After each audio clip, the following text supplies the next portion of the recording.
The subject today is, of course, Agenda 21. And before we do that, we are a very politically incorrect organization. We like to salute the flag and offer a prayer.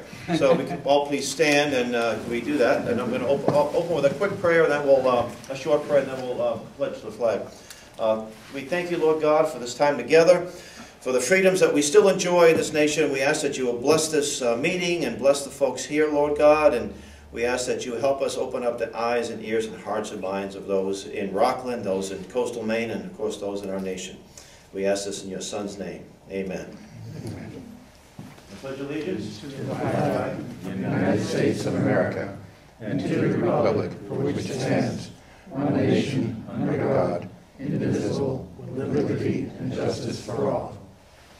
I noticed the motto of Rockland is very politically incorrect. You see it? God rewards industry, but I guess the government doesn't, though. It shuts it down, right? So anyway, again, I want to thank you for coming. And what brought this meeting on, I guess about a month or so ago, there was a proposal in Rockland to rezone the rural residential. And when it was brought to my attention, I said, it sounds exactly what's happened in Shutesbury, Massachusetts, and probably dozens, if not hundreds of towns around the country. And I thought the best guy to bring up to discuss that subject is my good friend David Kopacz. Dave and I have been doing presentations for the last 2 years. In fact, the first one I did on the subject, or I did some in the early 1990s, but was in Cape Cod in 2011. And we got invited, and the more we did, the more invitations we got. And we probably did about 15 or 20 together. We've traveled as far as Pennsylvania doing these presentations. And the Dave and Hal show.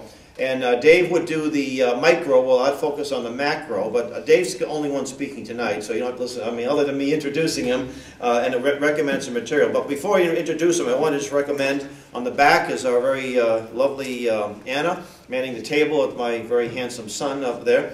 And we do have a lot of things, but let me recommend one of the best articles on the subject of Agenda 21 is this reprint from the New American magazine. It came out in 2011, and the author of this article was actually at the original Rio conference in 1992, and probably the nation's foremost expert on Agenda 21, William Jasper. We have a New American magazine. It just came out, the most recent issue. It doesn't deal specifically with Agenda 21. It deals with UN treaties and how dangerous they are, and these are a whole $1 a piece, the New American. We have a little booklet that came out last summer on Agenda 21, written by one of our young staff people at headquarters.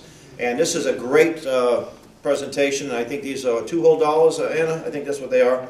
And I've been told it's one of the best short presentations on Agenda 21. It's a 20-minute version, and it's done by the John Birch Society. Well, there's a lot of good material out there, but and in fact, I don't have it in my hands, but it's a 15-minute version. It's called, we didn't actually produce, John Anthony did it. It's called Agenda 21 for elected or for public officials. So when Dave wraps up, we're going to have a call to action. I'll give you some specific recommendations. And so anyway, getting back to Dave Kopacz, Dave is the town conservation officer for the town of Ware. That's W-A-R-E, not W-H-E-R-E, Massachusetts, which is in central Massachusetts. Between Worcester and Springfield, somewhat rural, right? And he's also, he's got a science degree. He's got a real degree in environmental science. Can you believe that? So he's a public official. That's one of the few I know that's not afraid to speak out against the subject. And he's really sort of on call in the region. He's testified at various state houses and hearings around the region. And he's a good friend of mine, and let's give him a nice warm hand. He came all the way from Western Massachusetts to come up here.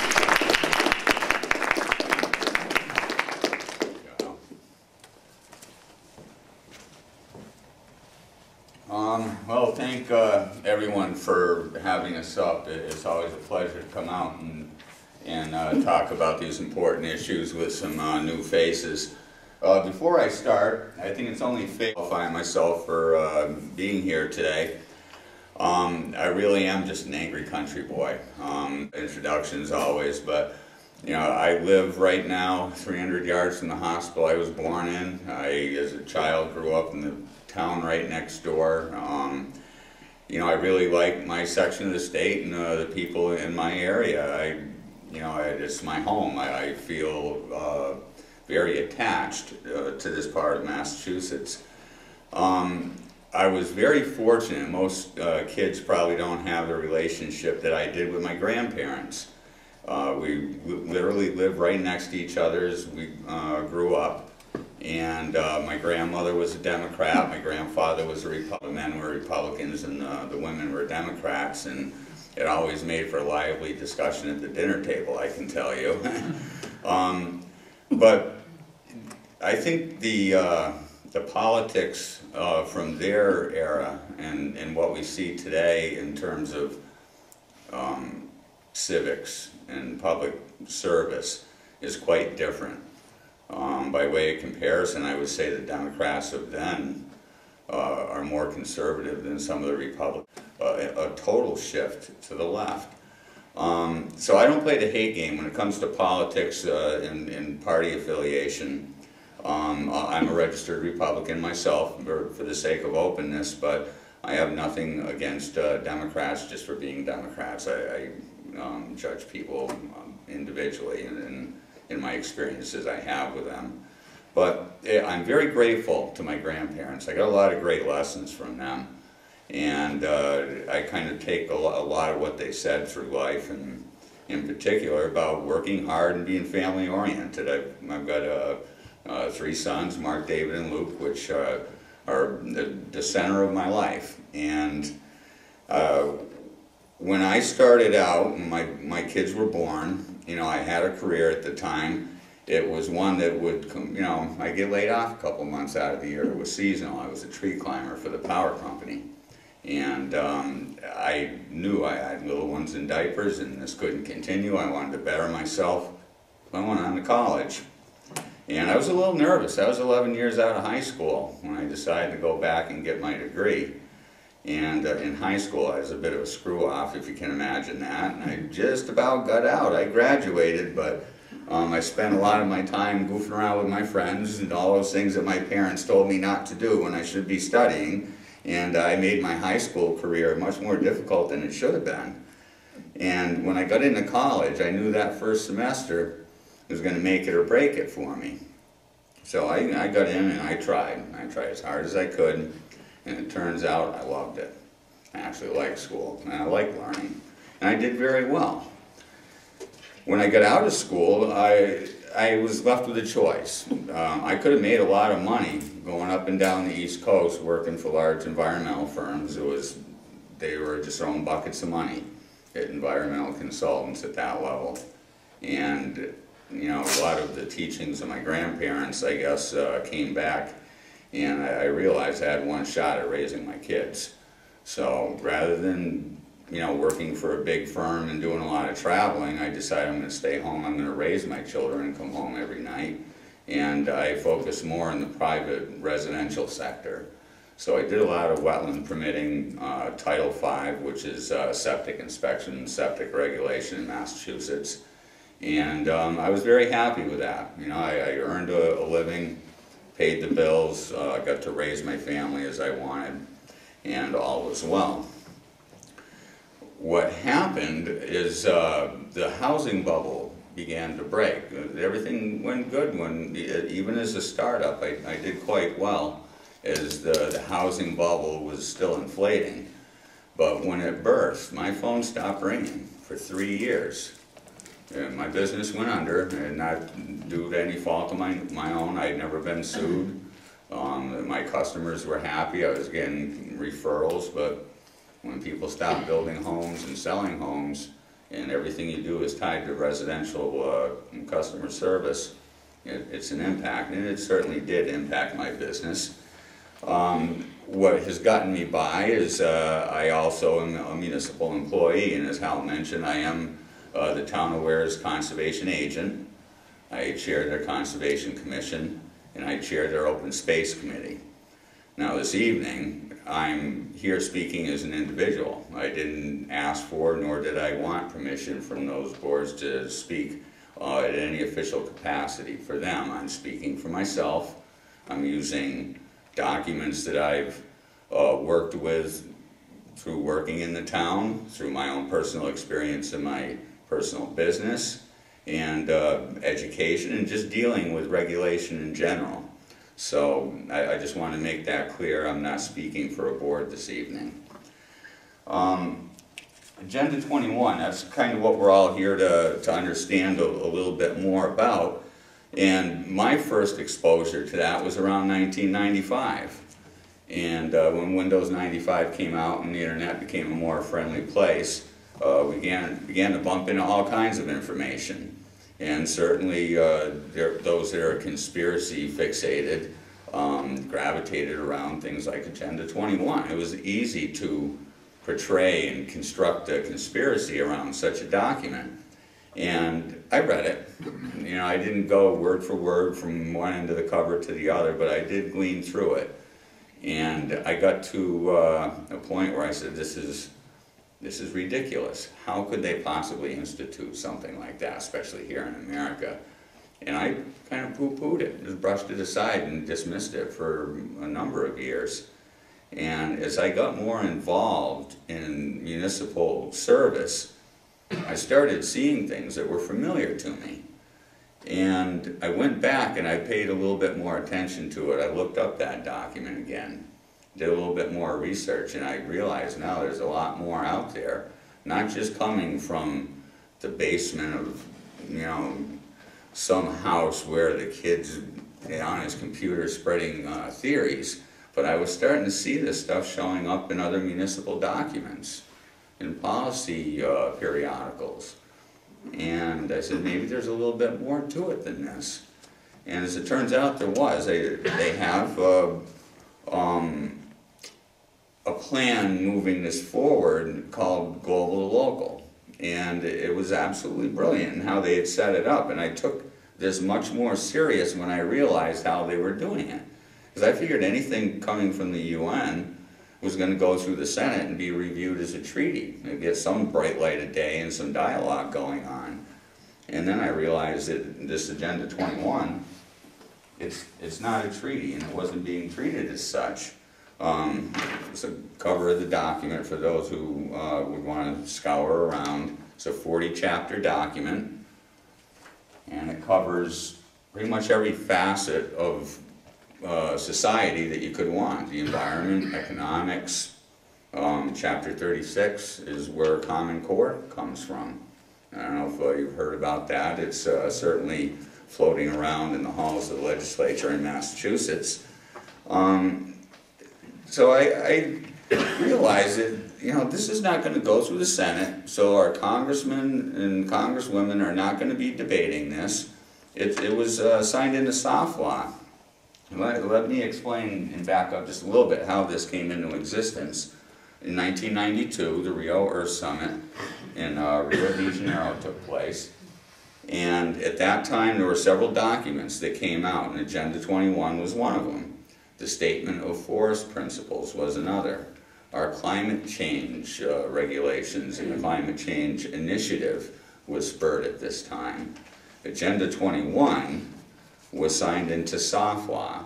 What that means is it doesn't need legislative approval, it just needs administrative approval. This 40-chapter document, a board or a bureaucracy of any type could come up and pluck some little portion of this out and institute it into a bylaw, into any type of a land use or a water policy, and it doesn't need review by the Senate.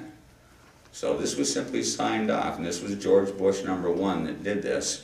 So those that think, you know, that this is a conspiracy by the right or the left, I can assure you, hopefully by the end of this, I'll convince you otherwise, because both Democrats and Republicans are responsible for bringing it to us, and Democrats and Republicans are also fighting this. Excuse me. So, 1992, signed into soft law. The very next year, 1993, President Bill Clinton created the first President's Council on Sustainable Development. This council that was created through executive order, its task was to domesticate, to harmonize or normalize the provisions of Agenda 21 with domestic legislation and domestic policy. So that's what they set out to do. They worked hand in hand with an organization, I'm sure Hal has mentioned before, is ICLEI. They call themselves ICLEI, Local Governments for Sustainability now. At the time that they were formed, they were known as the International Council for Local Environmental Initiatives. So we now have this domestic group created through executive fiat who is going to take the bits and pieces of this and mix it up with our land use laws here in America. And the one group that is perfect to do that is the APA, the American Planning Association. Well, lo and behold, they adopted something called Sustainable America, which is what came out of that particular committee, the President's Council. So once the APA got a hold of it, now this group, they write our textbooks. When you go to send your kids to planning college, the textbooks that they get come from the APA. The APA teaches all the lower level planners in your state. Each state has its own planning agency. Moreover, within each state, in Massachusetts, we have, I think it's 14 regional planning commissions. They cover every inch of Massachusetts, and we have 157 land trusts. There are only 351 towns in Massachusetts, so that's about one land trust for every 2 towns in our state. Well, it has successfully trickled down through regionalization. In Massachusetts, we've by and large done away with county government. Back in the 90s, there was a big push. We were told that it's corrupt, it's expensive, it's inefficient, all these terrible things. And in many cases, there was the corruption and the waste, and those things did exist. But rather than dealing with that most directly and making sure that the people that were responsible paid, they wanted to tear the whole house of cards down. And immediately, sometimes, the very same people, about a year or so later, started saying, you know what would be really efficient? Is some sort of a regional government. We can buy things in bulk, plan regionally. Now, we just had a regional form of government, a county government, a more constitutional government. The apparatus was there. Yes, there was definitely the need for change and to fix what was broken with it, but they decided to tear it down, and it made me a little suspicious that these same people were now developing a new regional system, and they had one. What's new? What's different about this? Well, this new regional system is driven by consensus and visioning many times. We don't actually have meetings where your city councilors and the townspeople come in and have an open dialogue. What they'll often do is they'll invite in what's called stakeholders. I used to get a lot of letters. In fact, I got a few of them here with me that really got me quite worried.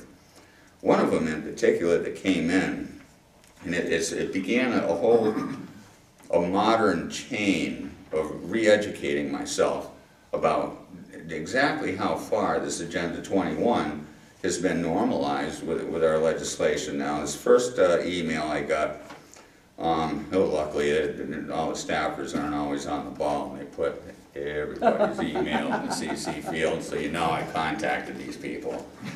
Well, there's 4 things that they wanted to do. First, they want to regionalize the conservation agent. They got my full undivided attention. It looks like they wanted my job. I'm the conservation agent.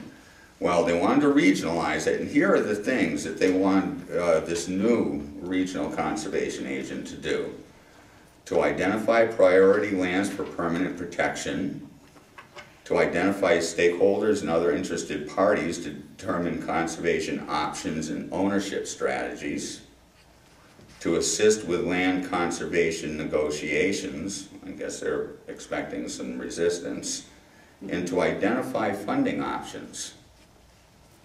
Now, when I volunteered to work on my town's conservation commission, and I went into my clerk's office, raised my hand, and swore an oath, I swore an oath to uphold the law and to protect the rights of the people. Conservation has 8 interests. There are 8 interests of the Wetlands Protection Act. And it has to do with protecting open water and groundwater and habitat and forest and things that are conservation related. Well, this new regional conservation agent was to go out and target and identify properties, quell dissent, and find funding for acquisition. So they wanted to regionalize the position, take everything that we had sworn an oath and were supposed to do, throw it out the window in exchange for land grabs. It was starting to smell like a land grab to me. Shortly after, I get another email from the same group. This time she took the things out of the CC field, I see. And this was an advertisement. This is very classic. The visioning and consensus I spoke about earlier. This is what it was. They were setting us up for a consensus meeting. Now, in Massachusetts, we've got something called green communities. It's a giant statewide push to make everything green. They want to start with your town infrastructure. They want to, it's about smart meters. It's about a whole lot of things. And this is the way they get this through. And I've been to a couple of meetings where it was a classic Delphi-styled consensus meeting. And this was certainly one of them. There wasn't a big turnout. But they left 4 towns here for us to choose from and dates in which we could have a sub-regional meeting to discuss this. All 4 of the choices were green communities. One was a member of ICLEI. I decided I was going to go to this one here in Northampton. The town right next door, Amherst, is also a green community. They fly the UN flag in front of their town hall. And proudly at that. I show up here in Northampton. The Pioneer Valley Planning Commission is our regional planning entity for the region. They're responsible for 43 towns. I walk into the room and I am one of 5 people. There were 2 from Northampton, there were 2 from Amherst, and Dave Kopacz from Ware.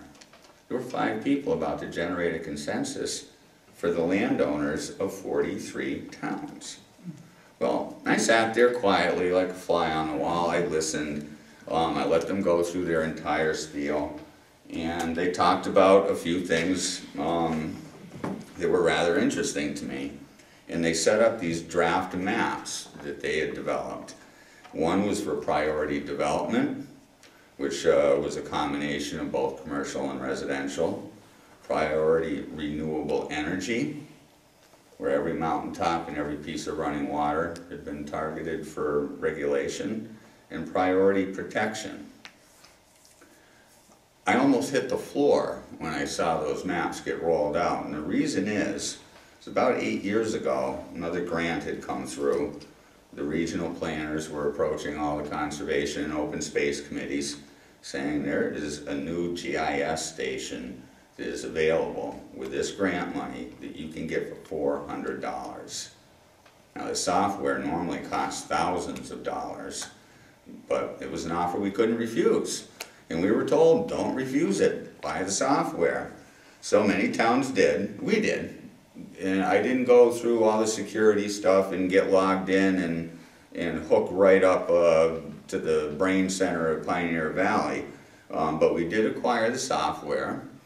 And I started getting little memos all of a sudden. Hey, ain't you interested in this? Wouldn't you like to know a little more about vernal pools? Hey, what's your redevelopment situation like? They wanted us to start feeding them little nuggets of information using the GIS link. That's what I saw in this draft map. You know, after 7 or 8 years, when these maps were developed, it was the result of conservation commissions and activist groups, many people out there thinking they're doing a good thing for the environment and for their community. I'm not saying that environmentalists are bad, and that's not my message here today. But what had happened was they were duped. Amateurs, people that know nothing about biology, or vernal pools or anything of the kind are going out saying, yes, I drove by, I saw, there's a wet spot here, it's wet, I hear frogs in the spring, it's dry in the summer. Yeah, maybe that's a vernal pool. Boink, there goes a little dot on one of their little planning maps. It was like soldiers in a battlefield calling in airstrikes. That's just what it was like. Every little thing that we fed to that planning organization, they just turned around, superimposed on a map like it was law, like it had been ground truth and was verified, and it wasn't. It was the musings of environmental activists. So I realized how deep this was going. The rest of his presentation, he talked about getting these 43 towns pre-compliant with CLRPA. What CLRPA is in Massachusetts is a Comprehensive Land Use Reform and Partnerships Act. It's a mouthful, and it should be, because it's a complete rewrite of our Chapter 40 zoning laws. Not an amendment, not a tweak, a complete rewrite. Everything from the title down had been changed. Well, their goal was to get towns pre-compliant so that when the grant money started flowing, everyone would be there with their hands out and ready. Because that's all your regional guys do, they're grant writers and planners to I think a different extent. They're not the types of planners I think we often would imagine. So what I did is I let them keep talking. And one of the things, coming from a small farm, when I grew up, my grandparents had a small gentleman's farm. I had a deep connection to agriculture, so when you started talking about farming, you had my undivided attention again. And they said, you know, we went to all efforts here on this base map to target and find every active farm in the region. And I said, okay, I can see that. I can see all the dots on there. And he really overemphasized targeted active farms. So at the end, I go around and I ask my question. And I said, sir, says, I understand that you've located every farm in the Pioneer Valley's planning region, and you've got them on that map. Yes, we went out and we talked to those farmers, and we made sure that they were located and they're accounted for here. And I says, okay. I said, your group gets millions of dollars every year for planning efforts, and you go into such great detail on these matters. He says, oh, yes, we do. We're no stone unturned. And I says, where's your data layer for agricultural growth? You showed me a data layer full of targets, regulatory targets. I says, you're a planning agency, and you're telling me you want to expand agriculture for the community. Where is that data layer? Oh, well, we ranked this one really, really high. This ranks up. I said, where is the other data layer, and where does it rank?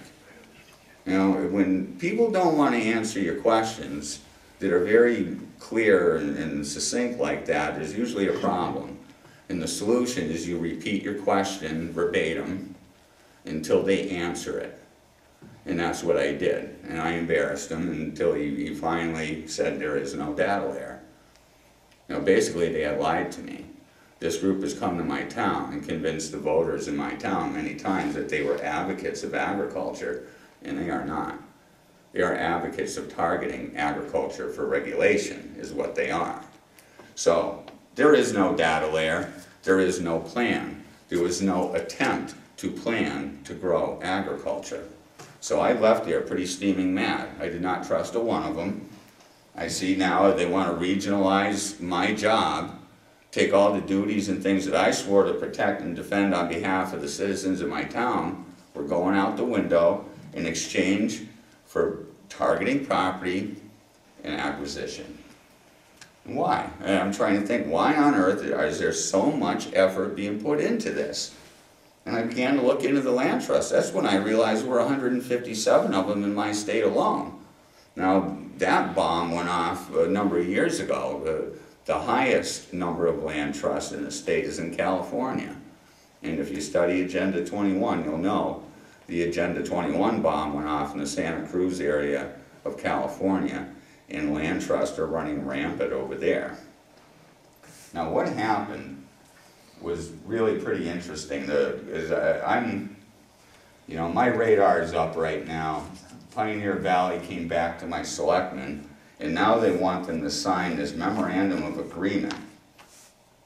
And it was that they, in another symbol or a symptom that something is wrong, is when someone comes in and says, this is just a minor thing, it's a formality, it won't cost you nothing, and we just need a memorandum saying that you like what we're doing.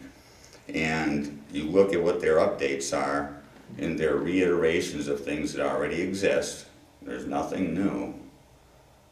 Somewhere buried in there is something, and sure enough there was one little line in there that says, yes, we the undersigned do agree with the Pioneer Valley that regulatory zoning reform is a good idea. They wouldn't even mention CLRPA, they wouldn't mention the bill number, just a little fine print in there. So I went into my selectmen's meeting, excuse me, and I questioned them. Because they were just about ready to sign off. The director from Pioneer Valley was there, and he said his piece, and they asked if there were any comments and concerns from the citizens, and I looked around, there was crickets chirping everywhere, no one said nothing.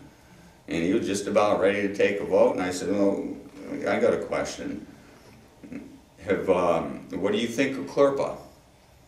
And when they asked me what a CLRPA was, I realized that I think I had them in a pretty good position here. And I said, well, it's a complete rewrite of the state zoning law. And you're about to give an endorsement to the Pioneer Valley Planning Commission, whom I am going to bump into up at the State House saying Ware just loves the idea. So can any of you tell me anything about CLRPA? And I said, no, I guess we can't. Maybe we should put this off. And I said, that would be suggestible. I think we should have a lot of dialogue about this.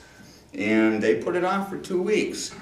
I said, Dave, you seem very concerned and wound up about this issue. Come back again in 2 weeks and we'll get the gentleman that wrote the language of CLRPA. And we'll have him come in and answer your questions and maybe we can settle everything. I said, you know, I'll be there with bells on. In 2 weeks, I showed up and he wasn't there. And I know why. Jamie Eldridge was the one that submitted the bill. He was a representative from the Worcester area of Massachusetts. But the person who wrote the language, because quite often you don't have these legislators writing these bills themselves. Activist groups and special interest groups will write these bills and hand deliver them. Well, turns out that the person that wrote the language of CLRPA was the planner for the town of Shutesbury, Massachusetts. Now, I went to their website, and if you do a Google search for Shutesbury, Massachusetts Planning Board, there'll be 3 versions of this map. I downloaded this, blew it up. Now, what I see here is something that corresponds, much of it, with the language that I saw in CLRPA. And in particular, which is these yellow lines here, as you see going north, south, east, and west. These are just a few of the roads. I invite you later, if we have a break or at the end of this, to come up and look. There's a spider web of streets throughout this green area in this town. This is called roadside residential. If you are lucky enough to live within 200 to 300 feet of these select roads, not all the roads, just these select roads, most of your development rights will be left intact. Most of them, not all of them, they're still going to regulate you pretty good. But these correspond with the language that I saw in CLRPA for receiving zones. This green is all preservation. This is conservation in the town of Shutesbury. There are farms, and there are homes and families and businesses and schools all throughout here that are living in an area that is now targeted for preservation and corresponds in CLRPA to what is called a sending zone. And guess what they're sending and receiving? People. Development rights, property rights. Oh, I almost missed it. I know it's easy to miss. That's the economic motor of Shutesbury. All industry lives in that little pink block This is a vision of unsustainability. The town of Shutesbury has become parasitic on the other towns of Massachusetts. They are economically unsustainable. All of these people cannot find work in that pink square. They're going to come out, and what's that going to cause in the rest of our neighborhoods? You know, the rest of us, we're all looking for work. Well, pretty much all the people in Shutesbury are going to be now out competing for those jobs in our towns. This imbecile wants to do it to the whole state. This is what socialism looks like on a zoning map. It's exactly what it is. Because it cannot be sustained through an open market system, because this is going to go on, it's going to spread across the state if we don't stop it. So, sending zones, receiving zones, your smart growth zone, that's another name for it, that's what it'll be. Because the poor people that get pushed out of here and can't afford their housing are going to be going into here. And this is what our state will look like. And there are more maps popping up all across Massachusetts and all across the country that are starting to look just like that. This is complete management of just about every aspect of your life. When I got into town government, thank you, Hal. And this is what Rockland will look like too, if we're not successful here. So. Yeah, there is a massive push for preservation, because if you look at what happens, this is about economic control too. Think about what happens to the economy, and there's a couple of situations here, little scenarios I'll build for you. Redevelopment zones. Are y'all familiar with redevelopment zones? Have you heard of that term? This is something where you have a developed or semi-developed area. Your planners come in and say, you know, things are antiquated, crime rate's a little high, we got drug activity, maybe we need to do some redevelopment. In your planning authority, your local, at the municipal level, at the regional level, they'll get together and they'll say, maybe we ought to put a big zone around this entire section of town and target this for redevelopment. That immediately kicks in all kinds of redevelopment grants. Of course, those grants have strings attached to them. Well, what happens when all development is mandated to be green? Is that going to be economically sustainable? Probably not. I've seen what Title V did to septics. Before a family could sell their home, they had to have their septic system inspected. And if, by chance, it may fail that inspection, these people had to put $20,000 in an escrow account. Or pass the inspection, and if they failed, they had to do the repairs. Either way, they were going to pay. Now, Green Communities is saying you've got to have a certain R value, you've got to have certain types of windows. There's homes, many homes in my state that are old, that are 2x4 construction, that physically can't take the insulation as being mandated under this law. All right, if it costs $20,000 to sell a home because of your septic system, what do you imagine the uptick is going to be in the cost to sell your home under a green community? People aren't going to be able to sell their homes. They'll take a loss. And what we're seeing also, to compound this, we're going to start talking about property values now. Let's say this is now sprawl. They want to stop sprawl in Shutesbury. So they're going to put a sprawl zone, we'll call it that for now. It's so easy for them to come in and convince a community that, you know, if we put this border around this evil, bad development, you voters can come in and stop this sprawl, you know. And they'll convince those voters to come in, put a layer around, and think that they've done something to the bad people inside that area. And they haven't. The exact opposite has happened. When you put a sprawl zone around something, what are you in effect saying? No more growth beyond this point, right? So where do all the development rights exist? All the voters around the outside voted away their development rights and said, only development here.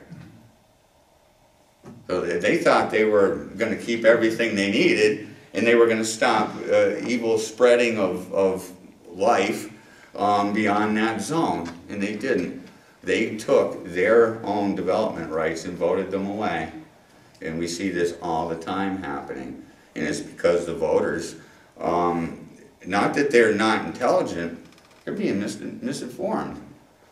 And when they come in and do one of these consensus and envisioning sessions, let me tell you how this works.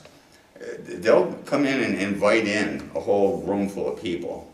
And most of them will be what they call stakeholders. They're off looking for stakeholder fishing sessions in my office all the time.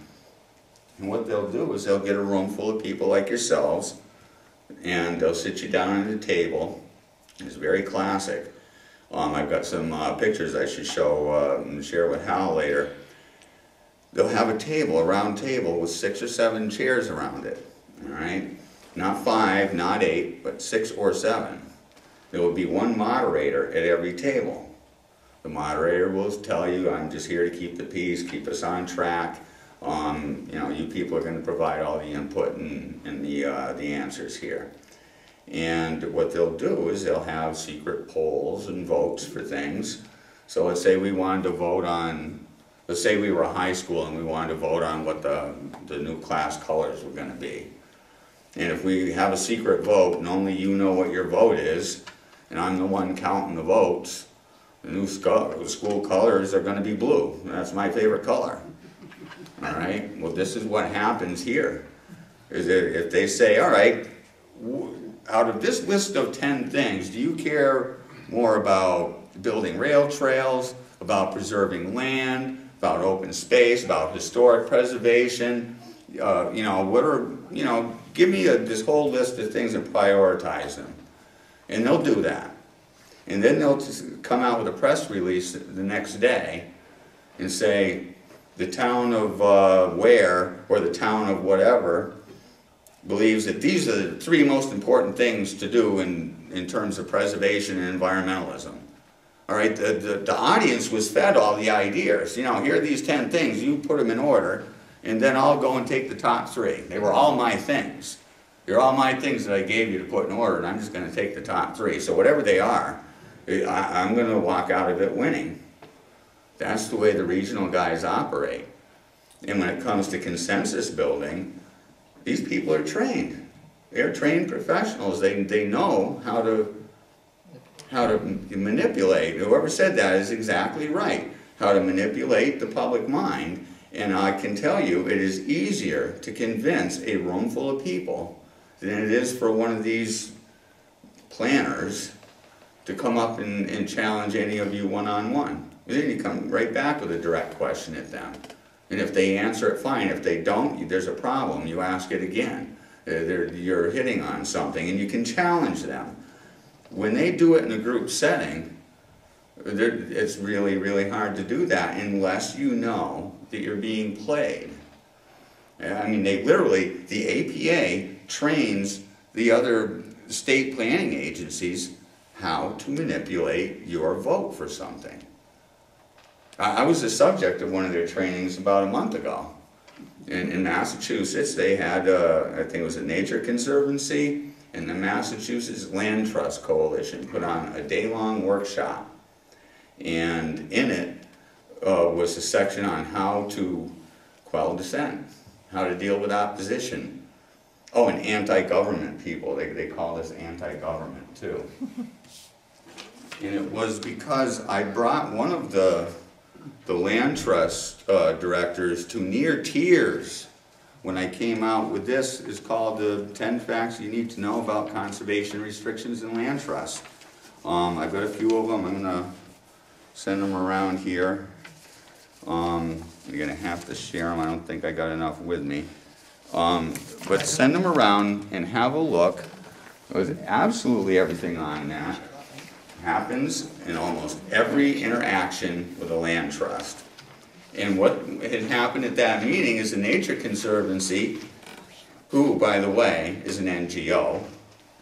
Now, an NGO is a non-governmental organization. My town planner came up to me one time and said, Dave, what have you got against these charities? And I said, what do you mean? says, you seem to be pretty hard on NGOs. And I said, sir, NGOs are not just charities. You see, an NGO is accredited at the United Nations for their willingness to participate and advocate for Agenda 21. All right, now look this up. It is fact. An NGO is not a generic term. So when they talk about us working with public-private partnerships, we've got to take a look and see how many of these are NGOs. Now, you know, the Nature Conservancy is advising this director of the land trust that she needs to find a lawyer to go after Dave Kopacz to find out, provide information to my select board. It is my job to report to my select board. If there is something wrong, I am to, you know, wave the flag and tell them that this may be a problem. This deserves more review.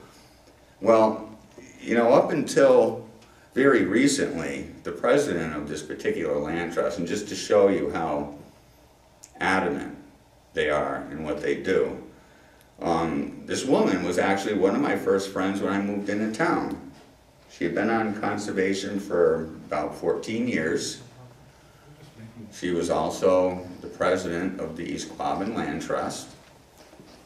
And she comes into a meeting one time and she wanted to pitch a CR request to the Conservation Commission for us to buy into it. And then she wanted to come around the other side of the table and she wanted to vote on that as a Conservation Commissioner. Absolute violation of state ethics. And she was told no. I was called every name in the book and an obstructionist and all kinds of terrible things. And, you know,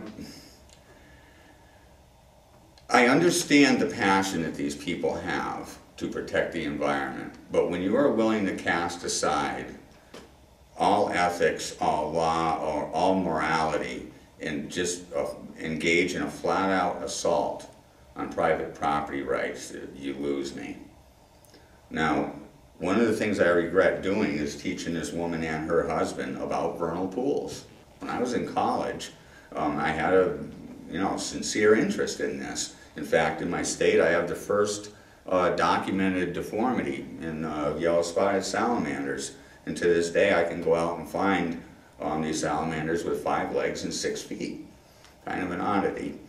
Now, she's going to use these things and go out and go after people's private property rights because this is a system built to be abused. If you go to Natural Heritage and Endangered Species site, in the first paragraph, red letters, it says, we suggest that you talk to the landowner before going on their property or evaluating anything.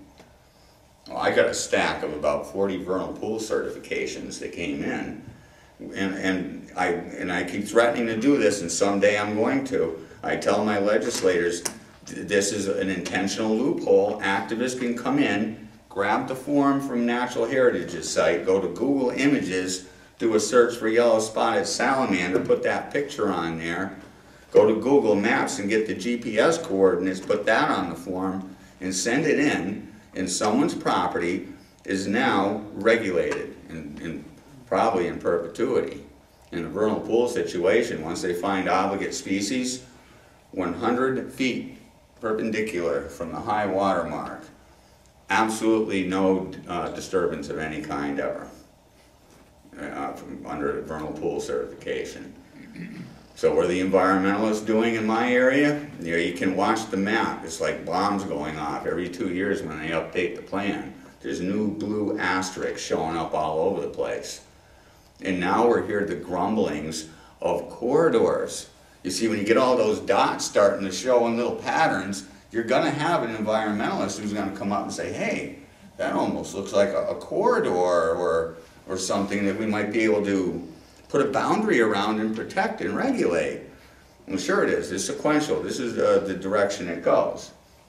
So we've got this, this one particular woman who has insisted that she's above the law, can come in and get her conservation restrictions through conservation as the president of the land trust and as a voting member of conservation. And, you know, I pitched a fit. Enough was enough. I I had tried to work with her, and it got to the point where I couldn't. And I told her, I said, this is it. I said, I am filing with state ethics on you.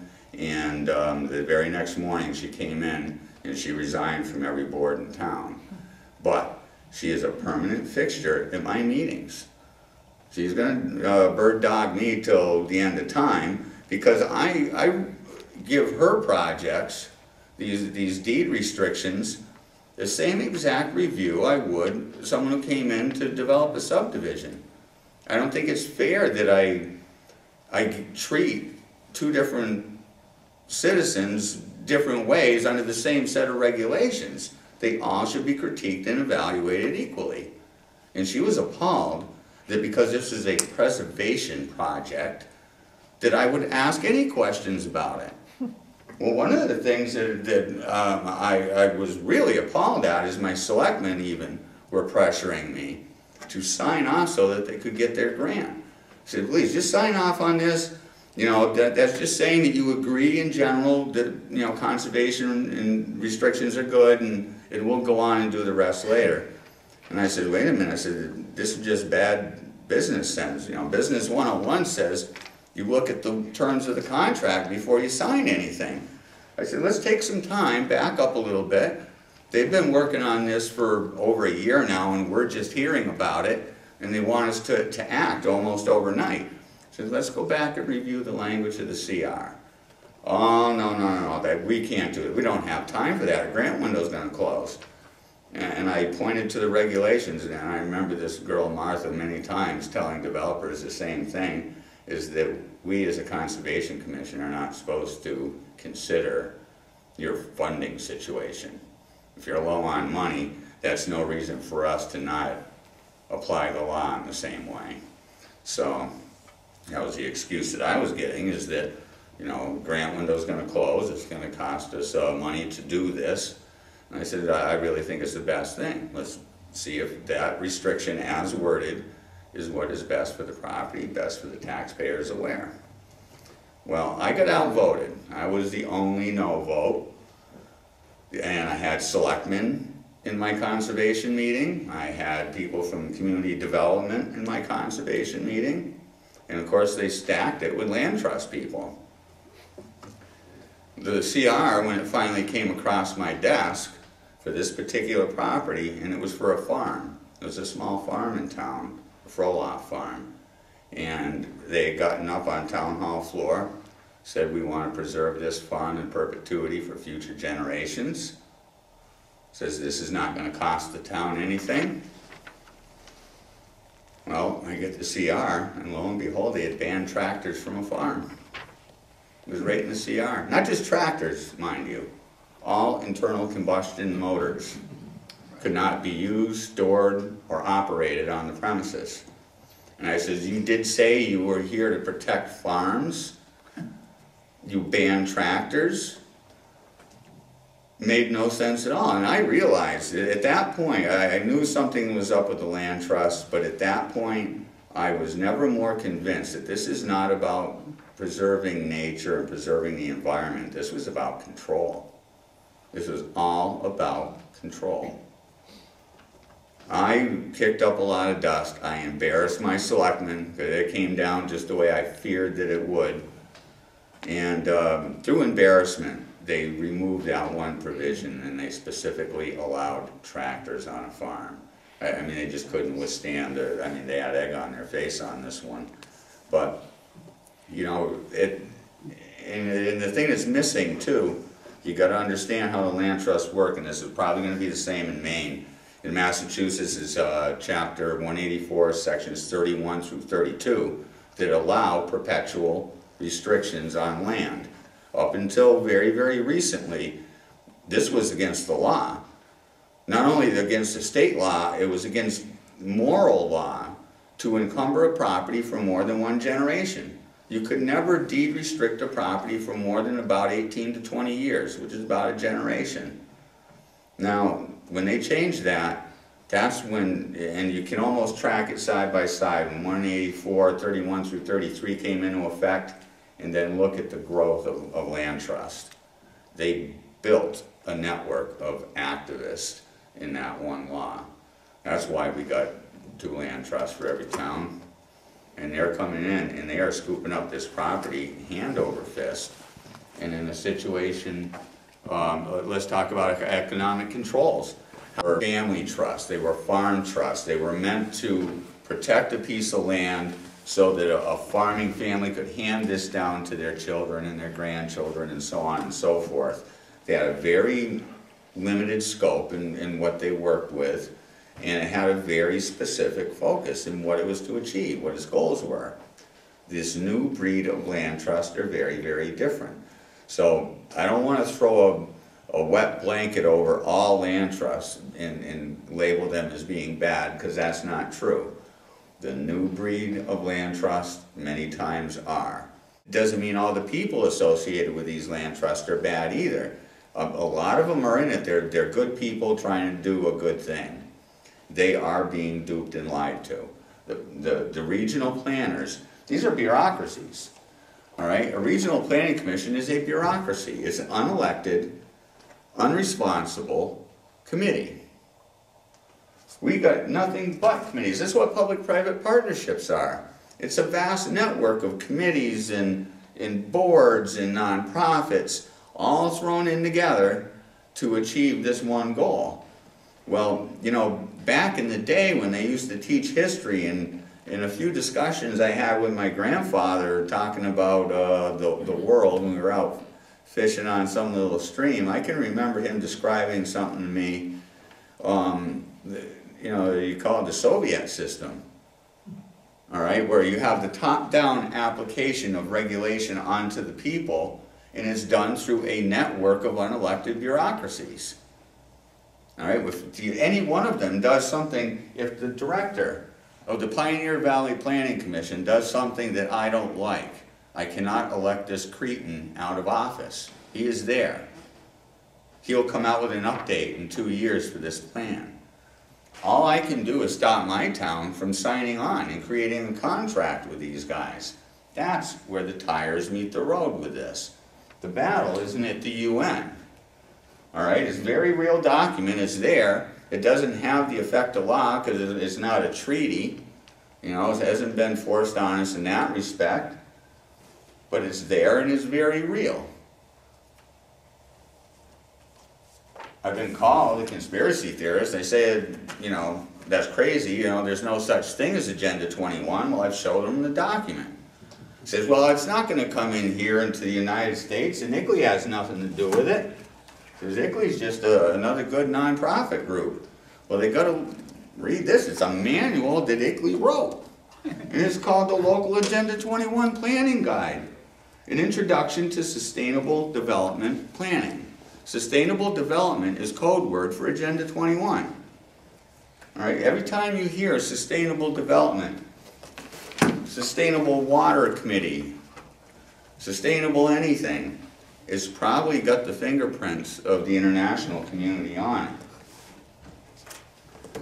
Well, funding's a big part of this, and it's all done by grants. CPA, I mentioned that a moment ago, Community Preservation Act, something they have in Massachusetts. It can fund open space.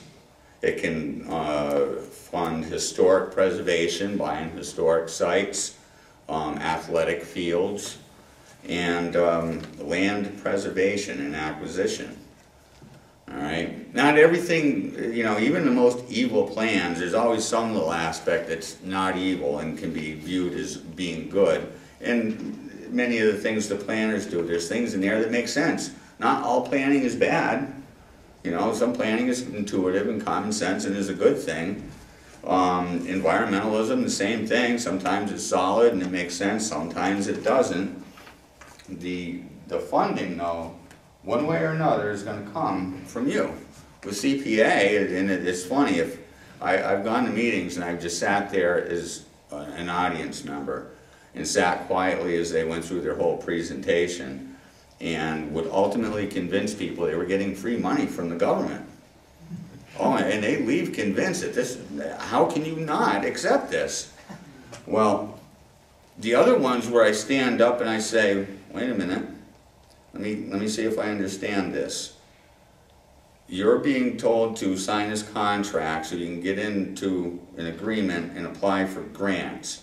These grants, everyone pays for. First, everyone pays into the taxes for preservation or forest legacy or something like that. And then if you, in your particular town, adopt CPA, in Massachusetts, they whack you another 3% locally. So I said, here's what's happening, folks. It says you're being taxed twice. The government does not give anything for free. The government does not produce anything. The government has to steal from somebody to be able to give to you anything. And, you know, the wheels start turning. The older folks in the audience usually get it. You start talking to them about property rights, you know, and the way things used to be. And boy, you start seeing the heads nod. And, you know, some of the younger crowd have not made that connection yet. And I think by and large is because of what we're seeing in our schools. It's a huge disconnect. Bingo. So the funding comes in through grants almost always. They do have little cakewalks and things like that where, you know, they'll get 20 bucks here and 30 bucks there. But let me tell you, when the grants come in by the hundreds of thousands of dollars, that's where the money's at. And they must do a couple of things. Convince your neighborhood, your community, that they are essential in preservation. And then they got to convince you to contract with them. Now, there's a lot of flaws with their plan. The land trust, they have one form of preservation. That is that you are inadequate to manage your own property. You cannot be trusted to manage your own property. We must purchase your development rights in perpetuity. See, that's the only way Massachusetts will give a grant under Chapter 184, is if the restriction is now in perpetuity. And forever is a very long time. Let's look at the economics of that. So now, you go and you encumber a property. Doesn't come off the tax rolls completely, because what they'll do is the CR is basically eviscerating a set of development rights. When you own a piece of property, there's one thing we got to understand. It's not just a chunk of property that you have a little piece of paper that says you own it. You have that land and all of the development rights that go with it. You want to put a garden on that land? You want to put a swimming pool? Are you a young family about to expand? What do you need? Do you need another bedroom? Do you need a garage?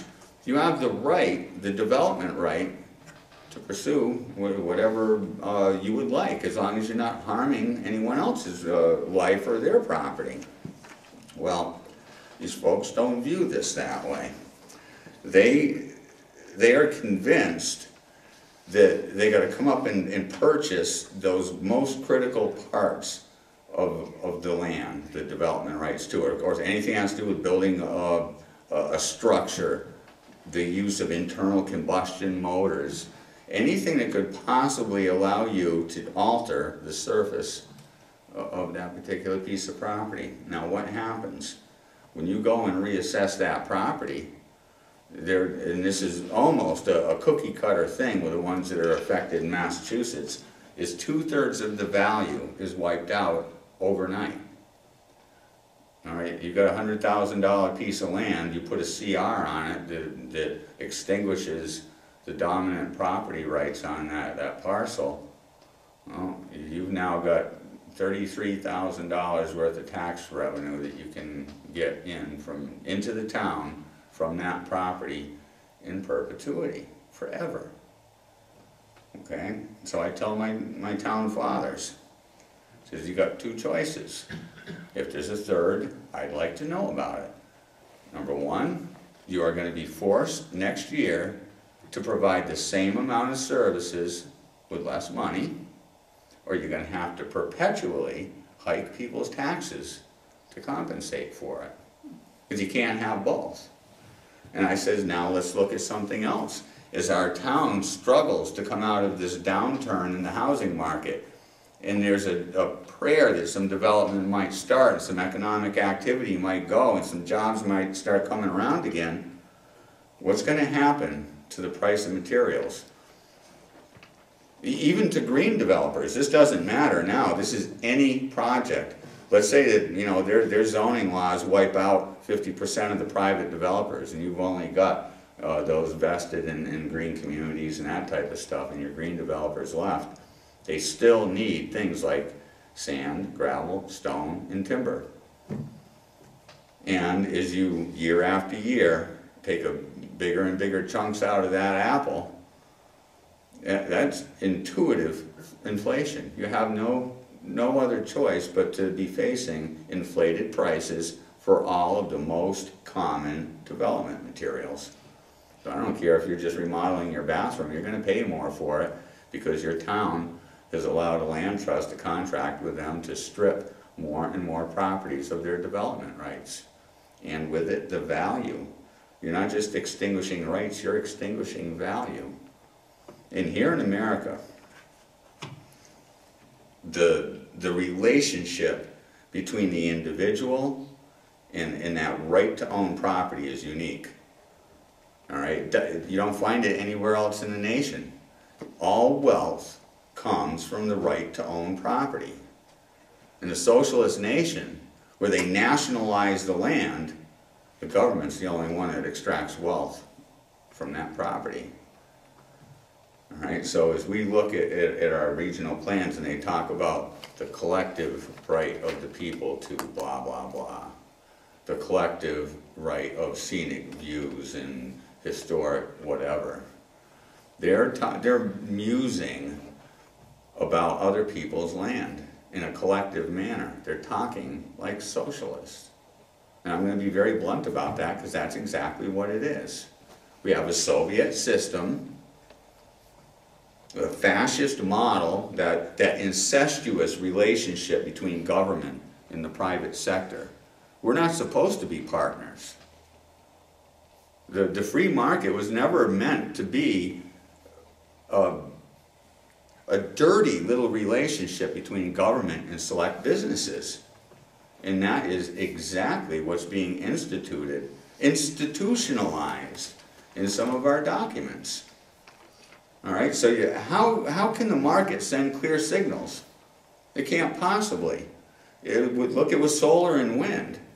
The market signals aren't dictating whether money should be spent in one way or another. The government's just hitting the print button. Unless they run out of ink or paper, we're in trouble. They're just going to keep throwing money at solar and wind.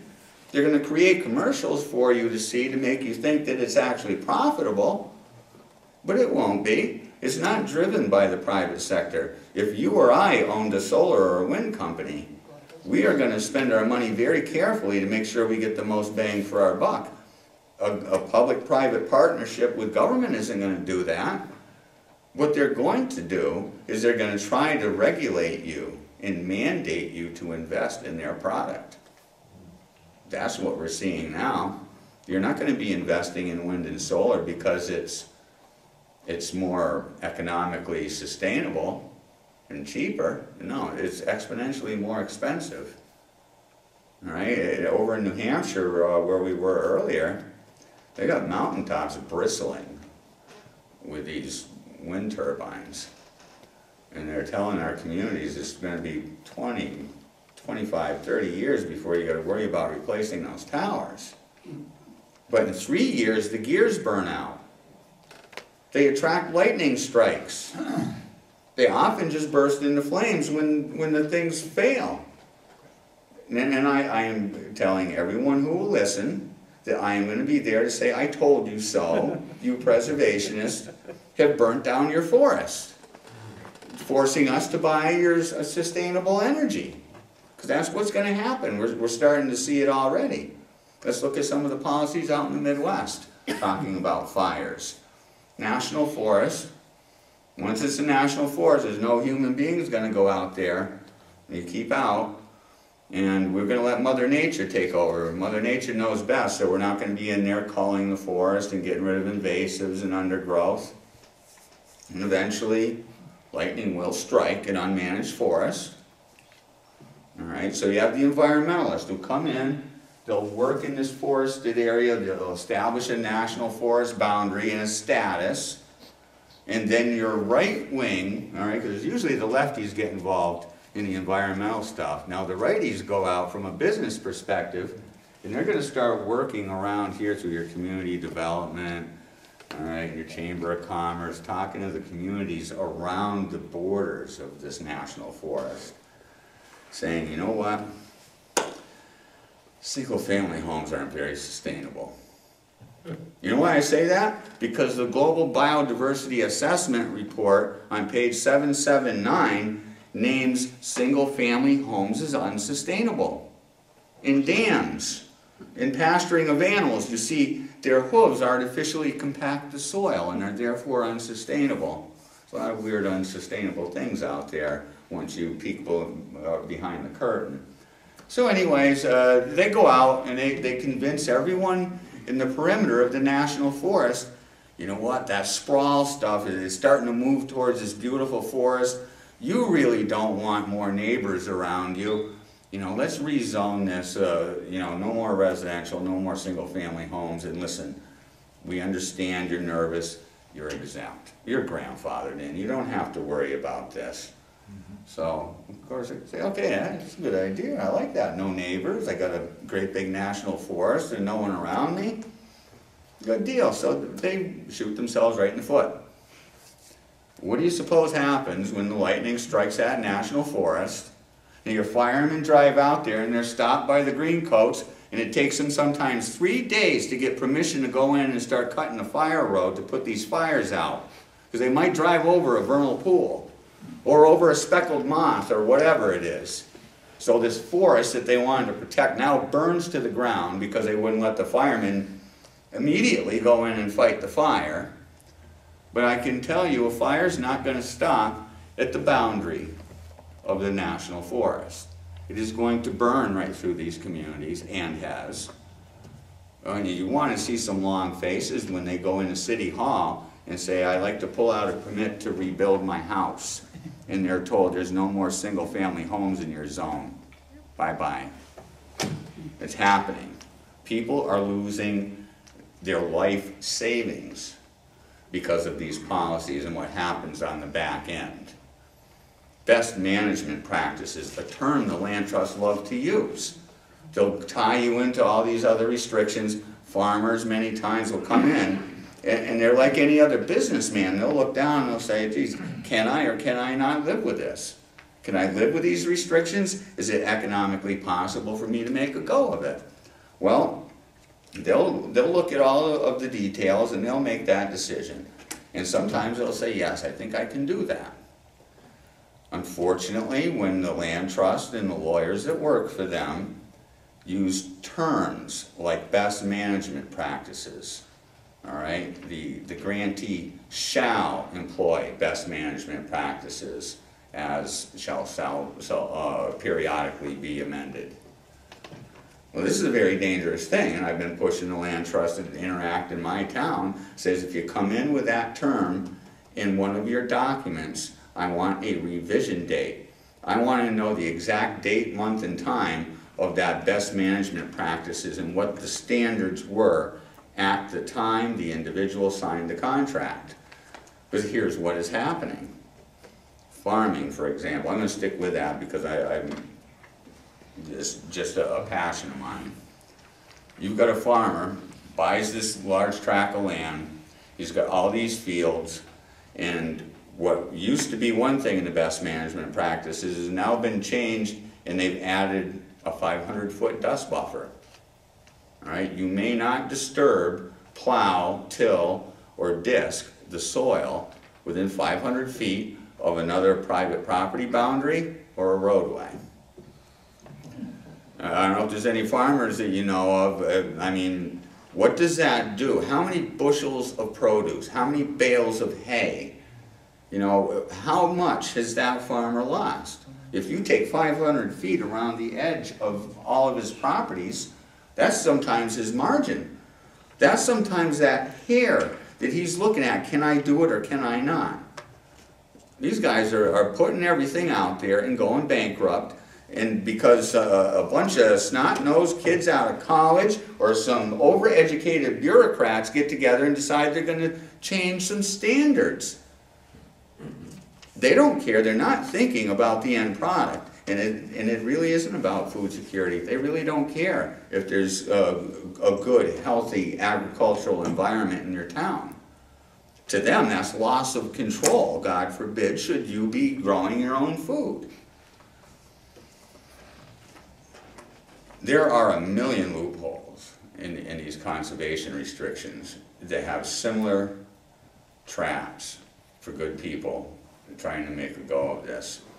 My advice and my recommendations, not only to my municipal peers, but everyone that will listen to me, is it is time to push back against the land trust, because they are being positioned to be in a very key area to do a very specific thing. They're the friendly local face in your community, and they will come in and they will promise you the moon. And as you see in the top 10 list that I sent around, nothing matters except for what is on that contract at the end.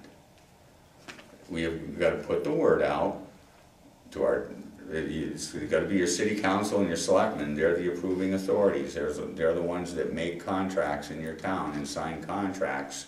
You got to tell them that this is bad policy. Perpetual deed restrictions is morally ill. This is, and I say, this is multi-generational theft. Who are you to decide what future generations, what their cultural and environmental needs are? We're ignoring environmental laws that were made 40 years ago right now. Why would we be so insane as to put it in a permanent deed restriction and cloud a deed with it?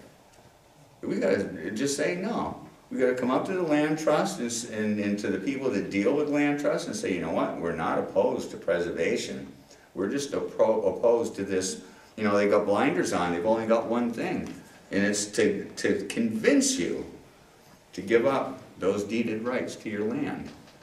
I've not found a land trust once that was willing to go out and spend time. I mean, it's like the East Quabbin Land Trust that I deal with.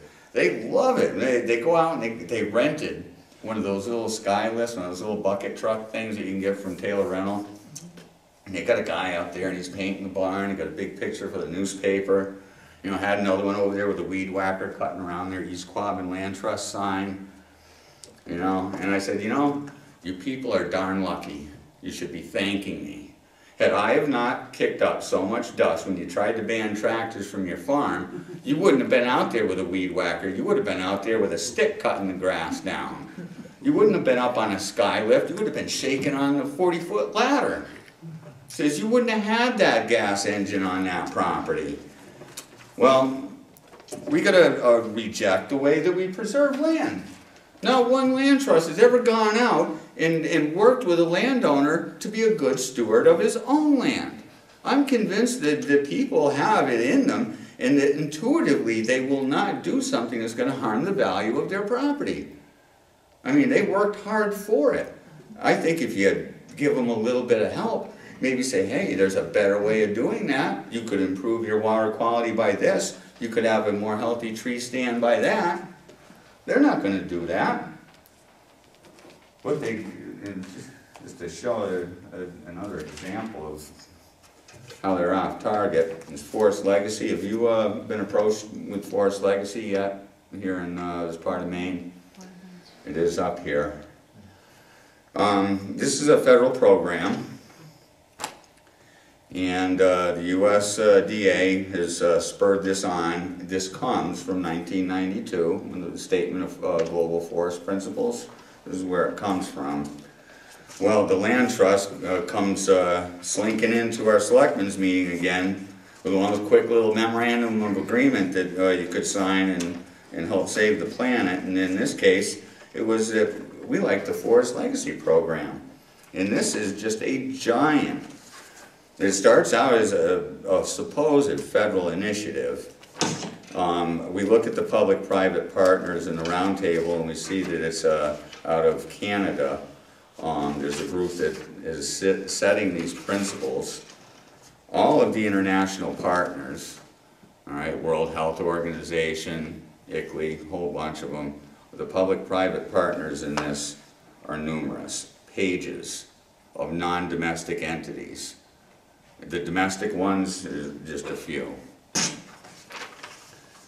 When I went to review this particular program and report back to the selectmen, I was blown away. I said, this is going to be easy. And it wasn't as easy as I thought, because the land trust, you know, they cleave off your selectmen one at a time, you see. They don't like to do battle publicly, because you can call them on stuff and embarrass them real easy. So they'll try to cleave off a city councilor or a selectman one at a time. All they need is a majority. If you got 5 members, they want 3 of them, and they'll target them. Well, I went and took a look at the evaluations and the surveys that were put out.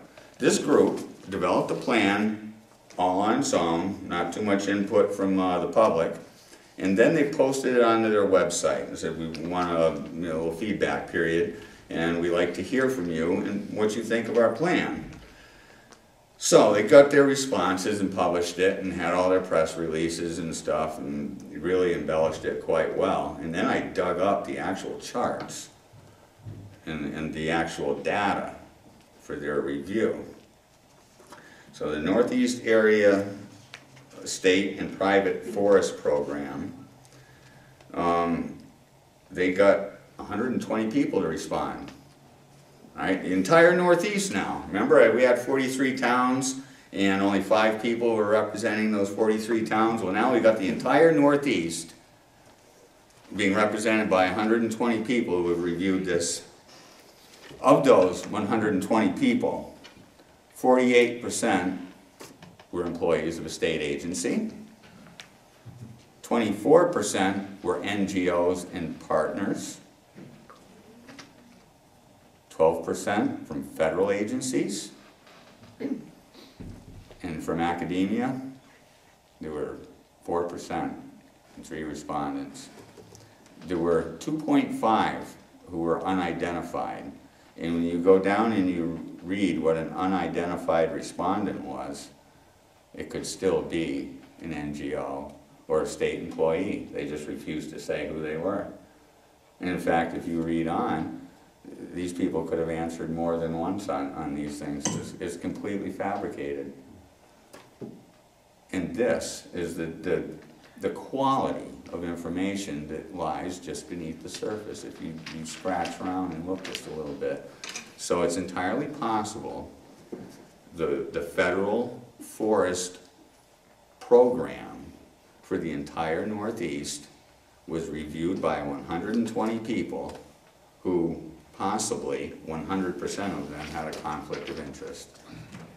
You know, they were employed by the very thing that they're supposed to be sponsoring a plan for. They're NGOs. They are benefiting if this passes. I started asking a lot of questions, as you can probably imagine. I brought this chart in, I showed it on TV because I televise our meetings, and some faces got red, of course, and meetings got postponed, and we went on and on and on.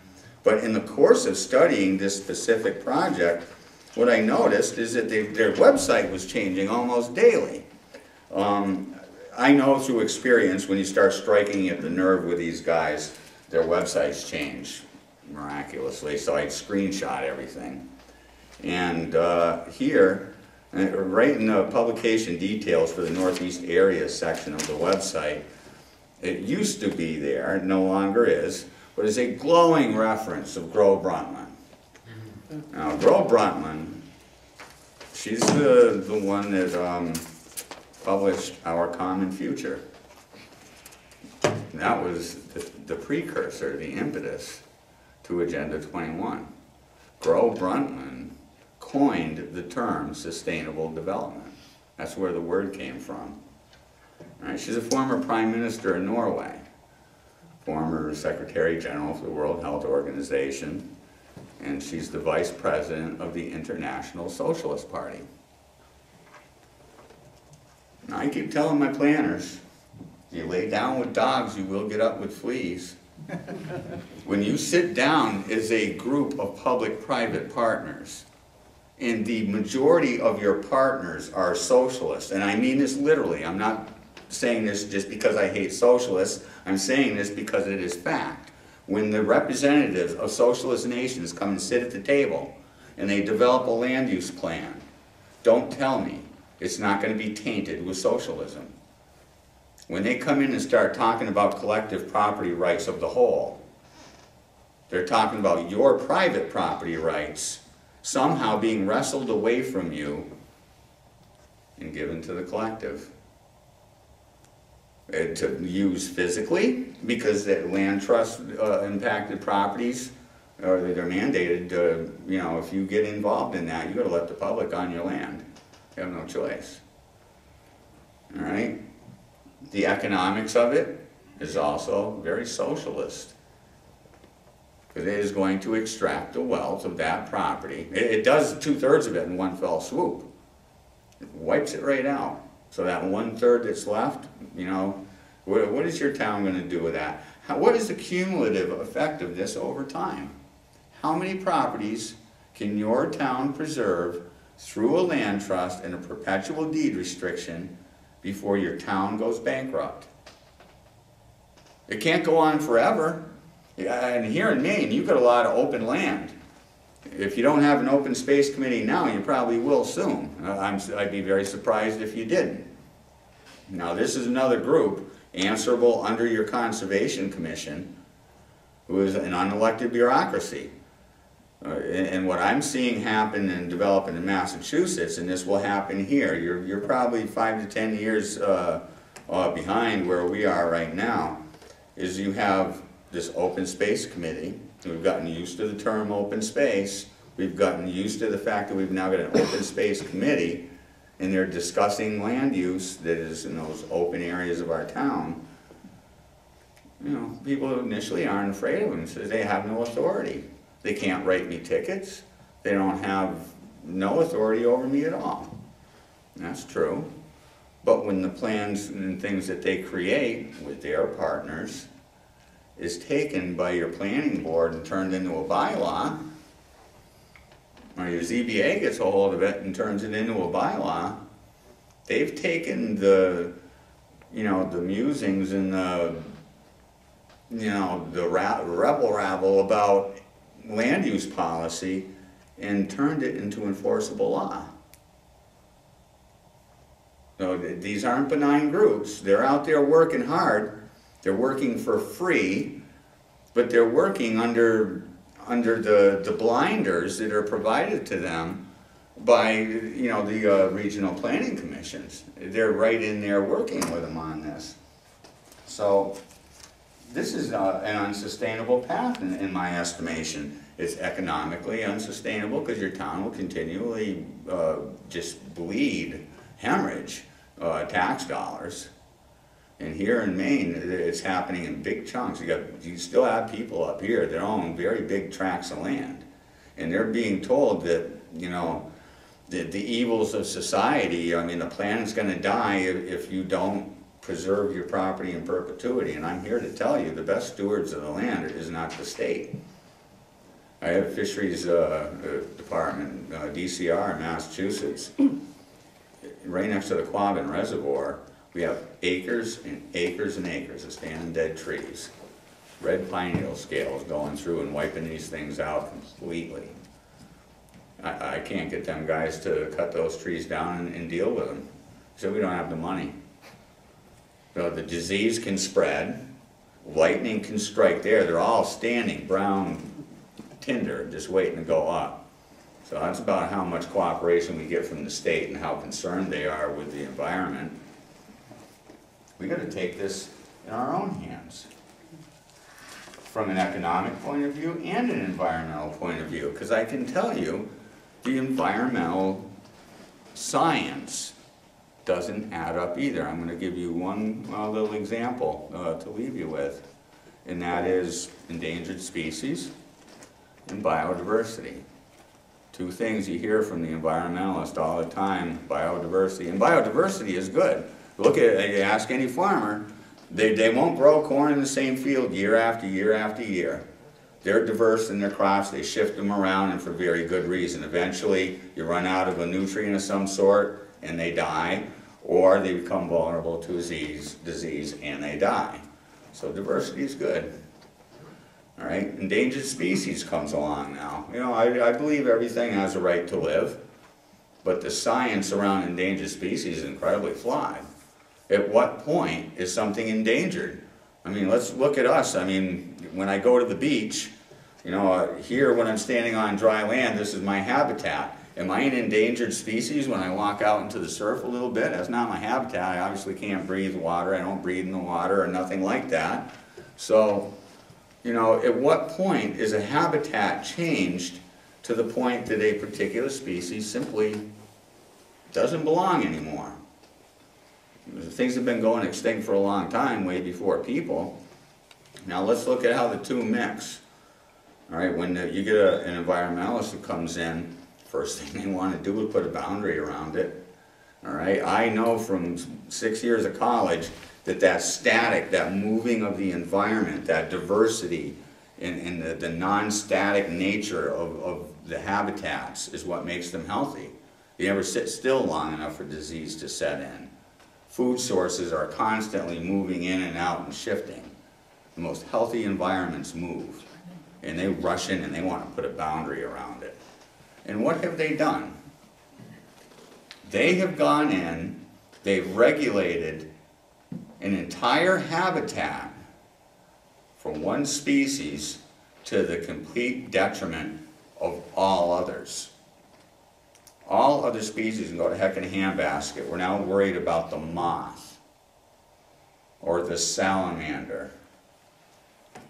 Question their science. They probably won't be comfortable when you do, but I suggest that you do. It does not make sense. They are in it for the money in most cases. These land trusts, you got to watch them.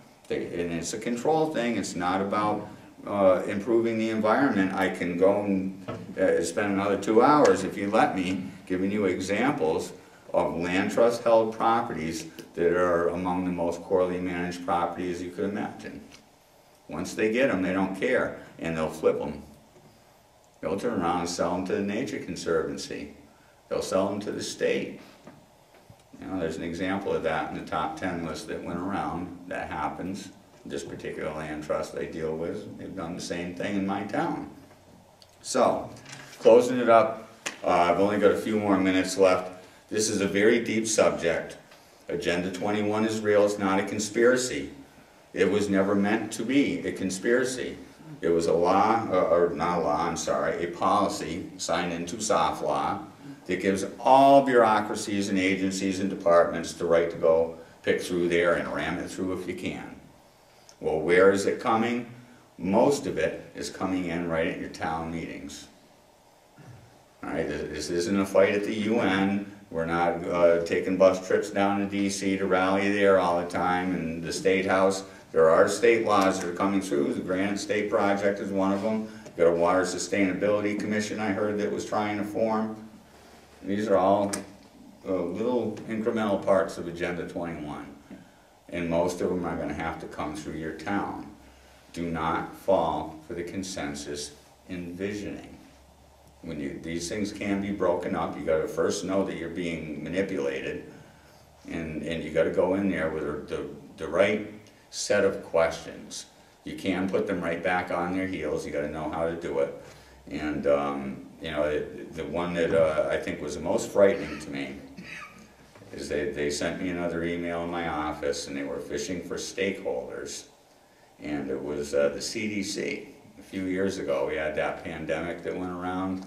And in Massachusetts, they tried to pass a forced vaccination bill.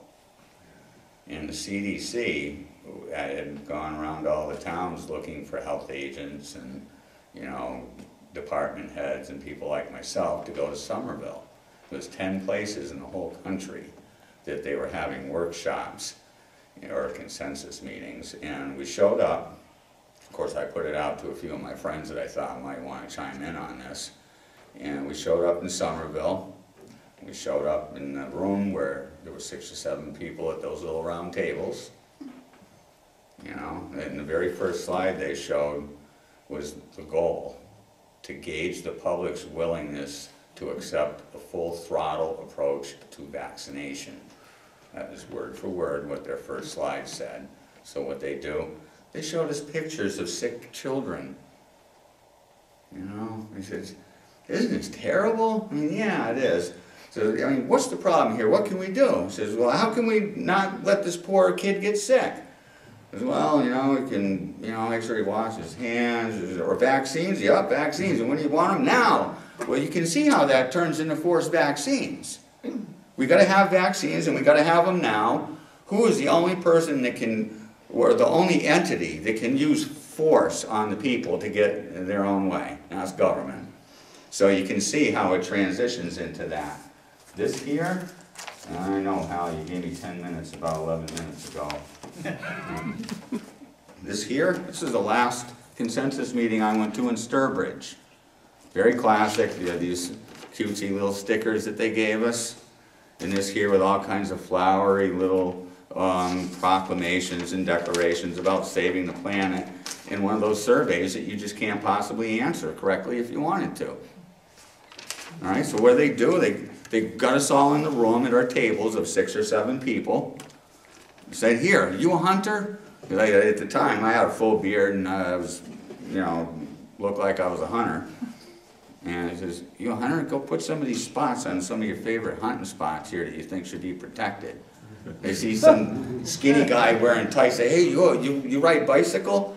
How would you like to have a bike lane over here or a rail trail? He says, here, stickers for you. All right, and we all sat there, and I knew what was going on, of course. I went around the room afterwards doing my thing. But they're going to take that map. They're going to go back to their office, they're going to do an update, and come back with greatly expanded, little colorful little overlays. And they're going to tell the people in the town, through the input of the people of Sturbridge, we've now got a grand new update for you to look at. You want some more stickers? It never ends. People will get tricked into targeting themselves. Not even themselves, these are the stakeholders doing it. But I walked around the room, and I tried to find one person, just one person, out of approximately 80 to 100 people that had just saw an ad in the newspaper saying it was a community event to go have this discussion. You know who was there? CPA boards, 2 tables of land trusts, Chamber of Commerce. Did you know the Chamber of Commerce is an NGO? And who they're accredited with? The public dialogue is being extinguished. If anything, I ask you folks to engage. All right, this is, you know, there's sometimes a scary thing. I don't care if your voice shakes. Get up there and speak for your property rights. Because there are those out there who do not care if you have property rights. They do not care if you have the ability to extract and use the resources of your property wisely and use the wealth from that. And we're eventually, if we are not careful, we're going to be in a position where we have no say anymore at all in what goes on our land. And it's being done in a very grand scale, because it's no longer just infinitesimal little changes in your town. It's been regionalized. And that system that I mentioned earlier, that Soviet system, every time a regional bureaucracy comes in and claiming that they've got the answer for you and are going to save the planet, I want you to look at their partners, and I want you to think long and hard on what a Soviet system is and what it did to East Germany, because we're heading there if we aren't vigilant. Thank you very much for your time.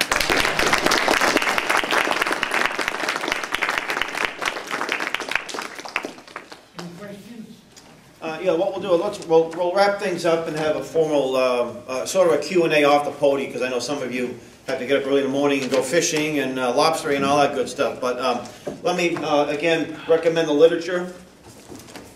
This is not designed for you to just to buy it, look at it, and leave it. It's to share with your elected officials, with your neighbors, with your friends, with your co-workers, colleagues, or what have you. This is a great 20-minute presentation for a whole $1. Get a handful of these and start becoming an activist on the subject. Magazine, $1, New American Magazine. These reprints, were they 2 for $1, 3 for $1? 2 for $1. 2 for $1. And all of this material is also available in PDF format. That means you can get it, you can email it. You should. How many people here actually live in Rockland in this meeting? Okay. You should communicate with your city councils. They're going to take a vote on July 8th to reconvene and reconsider this this type of zoning plan. And they gave us like a 2-month grace period, hoping that everybody would go to sleep. Well, just the opposite needs to happen. We need to wake up and make sure, and I think you have a couple of friendlies on already, that this is dangerous and what this is about. So use this information. In fact, I put a bunch of material in the inboxes, in the mailboxes there. That's the stuff we have to do, folks, because you don't see any media here, do you? You don't see the daily newspaper or the weekly newspapers telling the people about this, do you? Why is that?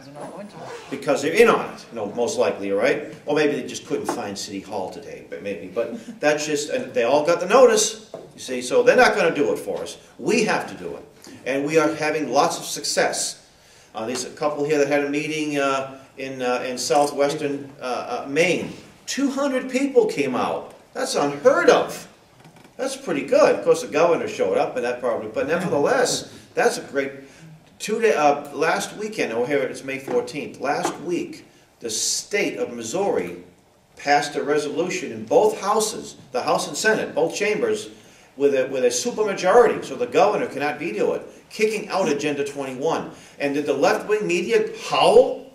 Oh, it was wonderful. It's happening in all parts of the country, and even in areas that are very liberal. Everybody thinks their town is more liberal than anywhere else. Oh, have you? Well, I live in Boston, folks. I think I won up most people here. And we're gonna have a press conference on Bunker Hill Day, right at City Hall Plaza, June 17th. And Dave's going to be there, and we're going to have we started this thing called the Massachusetts Property Rights Council. And after we finish, we're going to raise the Gadsden flag on City Hall. Get a nice big fat 8x5, and hopefully we'll have some media there. Right in the heart of Agenda 21, we're going to have some impact there. So we need to do this all over the place. Contact your elected officials. Go to the media too and say, how come you weren't there? You know, no baseball game, football game's over. You know, the Bruins are taking the night off. They won the other day. So what's your excuse? You see, put pressure on them. And use the resources we have. You have letters to the editor. You have Facebook. At the town of Rockland, there's a Facebook page. Post this video when we get this up on YouTube. I know I'll put it up on my channel, and Maine Porcupines is that on the YouTube. We'll have it as well. And last but not least, I recommend if you're not a member of the John Birch Society, we don't have the resources, and that's why we need more people involved.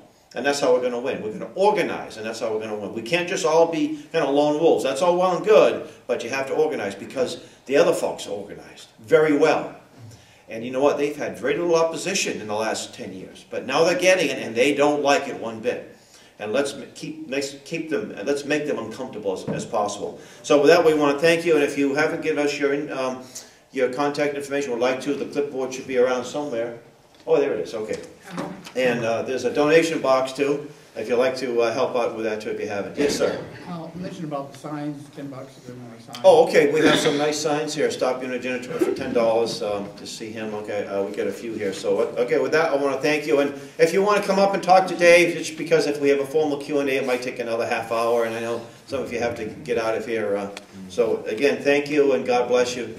Thank you. Thank you. Watch out for the backpack. What's that? Watch out for those little students that